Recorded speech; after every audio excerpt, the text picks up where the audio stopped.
I'd better come clean straight away and say that I have never met the Empress of Japan, but I have come mighty close to it.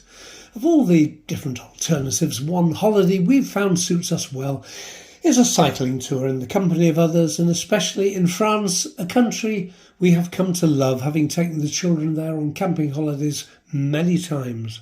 We've covered most of the country in that time. It undoubtedly helps in relations with the locals that we could speak good enough French to get by. They definitely wouldn't stoop so low as to speak English, especially in the deeper country areas. I've never found the French to be anything other than unfailingly polite and pleasant. I may be wrong, but I can only assume that their reputation for being haughty and starchy is due to the better-than-thou attitude of Brits and maybe other nationalities not prepared to make the effort to learn a little about French language and culture. And why shouldn't they think like that? We expect people to speak English when on our island, so why shouldn't they think the same on their patch?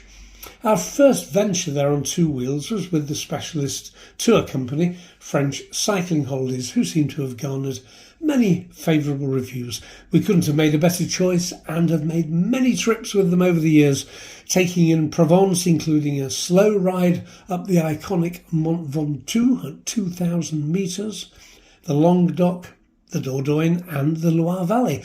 Our very first tour was around Roman Provence in the south.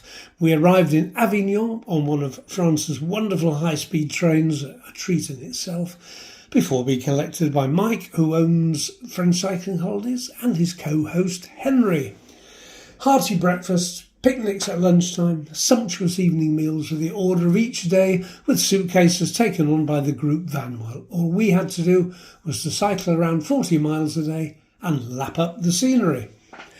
Our fellow travellers were from the United States, New Zealand, Australia and the UK, and by the end of the week we felt that we'd known each other all of our lives. Lovely company, as it has been on every tour. Day 4 of this particular tour took us to Les Baux de Provence, a famous fortified medieval village on top of a hill. We had the chance to wander the streets and look at the historical artefacts, and when enjoying an ice cream in the main square, whistles started blowing, and police and security staff swarmed around, pushing we poor tourists to the side and being told to stay where we were. They had dark suits, dark glasses and gun-shaped bulges under their jackets, so it was no time to break ranks. It transpired that the Empress of Japan, without a husband, was paying a visit. Important in her own Japanese way, I suppose, but not exactly someone to get excited about, perhaps unless you're Japanese. Who even knew what she looked like? No one in our party had any inkling other than presuming she would be slim, smartly dressed, with dark hair. We were right.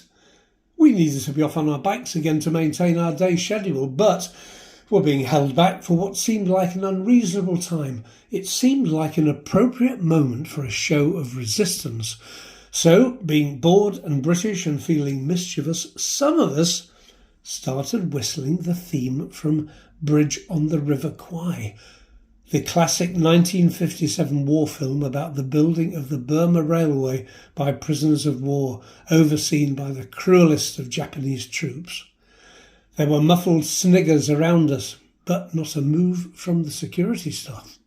Fortunately, childish in the extreme and in retrospect maybe a little dangerous, but irresistible in the moment, and soon we were on our way back down the hill from Les Baux to continue our leisurely journey around sunny Provence.